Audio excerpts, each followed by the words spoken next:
सबसे इम्पॉर्टेंट बात कि फाइनेंशियल लिटरेसी नहीं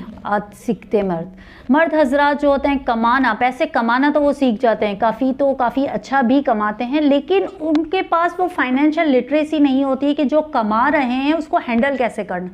बहुत पैसा देख के बहुत सारे लोग जो होते हैं आपे से बाहर हो जाते हैं, या उनका खर्च करने की इतनी ज़्यादा आदत होती है कि वो सेविंग, इन्वेस्टमेंट, इन सब चीज़ों में कभी समझते ही नहीं हैं, और बाद में जाके जैसे जितना जो कमाया खर्च